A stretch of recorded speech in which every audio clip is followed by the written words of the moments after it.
আচ্ছা, কে বেশি ভালো থাকে, যে ঠকায় নাকি যে ঠকে?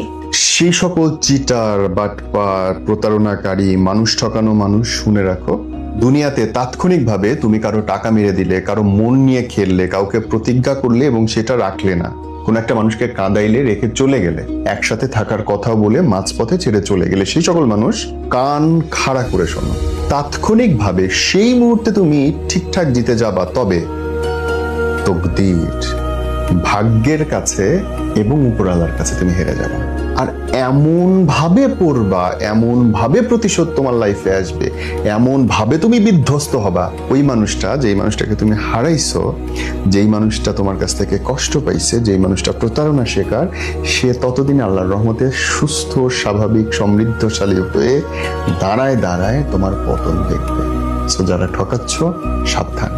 যাকে ঠকানো হয় জিতে যায় সে, যে ঠকায় নিয়তির কাছে হার সবসময় তারই হবে।